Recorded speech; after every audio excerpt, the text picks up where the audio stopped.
Hi, welcome to the PostNet FDD webinar. This webinar will take less than 10 minutes and will cover the common questions that future PostNet entrepreneurs have about the franchise disclosure document, otherwise known as the FDD.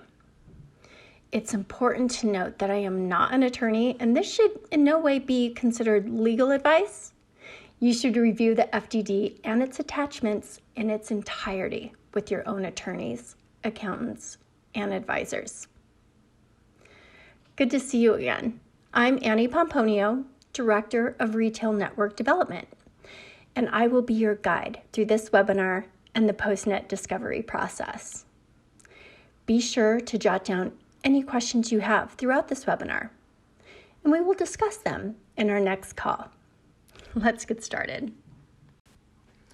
So what is the FDD exactly? And why is it important as you consider buying a PostNet franchise? In the simplest terms, the FDD provides you with the information you need to begin to fully understand the PostNet offering. This document is required by law. It's informative and transparent, and it's updated annually.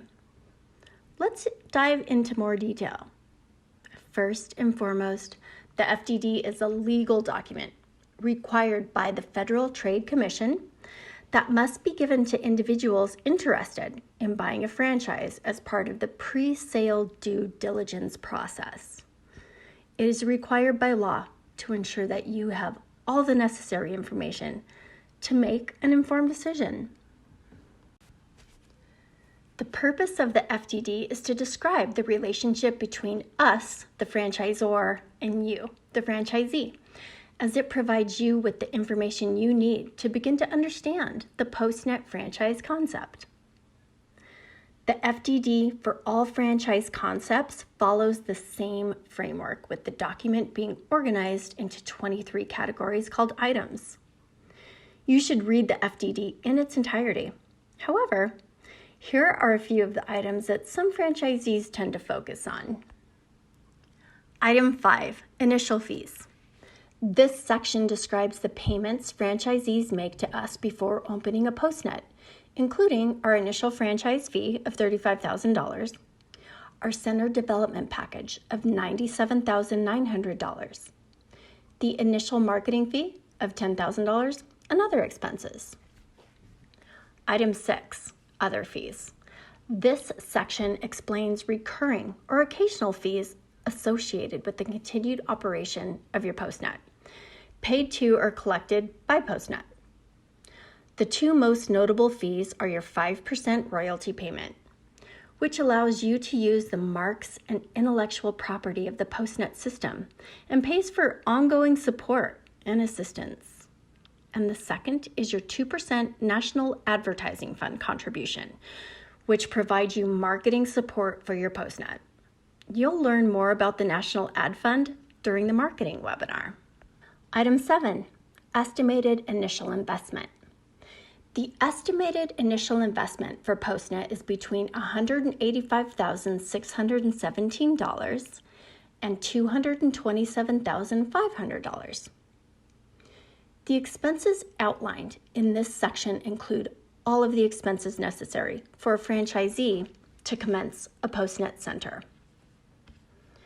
We don't offer direct or indirect financing. However, there are many financing options and resources available, such as Fran Fund, Guidant Financial, and many others.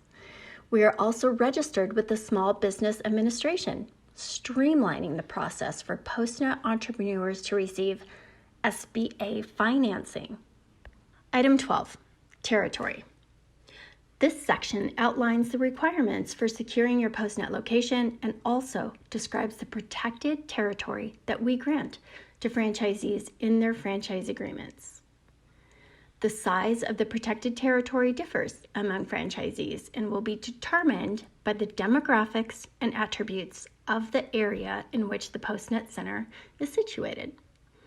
As a general rule, the protected area will be approximately 1/4 mile to 1.5 miles from your approved location, depending on your market type. We utilize a mapping software to help determine territories. With our 199 U.S. PostNet centers spread out across 39 states and 1 U.S. territory, there is availability in most markets for new PostNets, allowing you to find your preferred location. You will learn more about location selection in the territory webinar. Item 19, Financial Performance Representations. This section of the FDD lays out gross sales of the franchisees last year. The data is based on 187 PostNet centers that have been open for at least 12 months as of December 31st, 2019. The top 25% of our locations average over $500,000 in annual gross sales, with our top location grossing $871,000 in annual sales during 2019. Review our item 19 for complete information. Exhibit A. Exhibit A is a copy of the franchise agreement. The franchise agreement is the binding contract that both parties sign when we have decided to enter into a franchise relationship together. Item 23. The last 2 pages in the FDD make up the FDD receipt. It's required by law that you, the prospective franchisee, must receive our FDD at least 14 days before signing a franchise agreement and or paying any money to us, the franchisor. We will ask you for a copy of this receipt or for an electronic confirmation. Finally, a few tips for reviewing the FDD. Number 1, be sure to read the document in its entirety. Number 2, you may want to review the How to Use Franchise Disclosure document guide on page II, which is page 3 of the PDF. It's helpful, and it lists the most common questions people have and where to find the answers in the FDD. Number 3, consider hiring a qualified franchise attorney to review the FDD with you and ensure you have a clear understanding of all of its contents. So where do we go from here? The next step in the process is for you to have a follow-up call with me. Remember to complete the territory webinar and the Zoracle assessment before our call as well. We'll talk you through all of your questions at once. I hope today's FDD webinar was helpful and provided answers to some of your initial questions. Again, my name is Annie Pomponio, and I look forward to our follow-up call. Thank you for your time.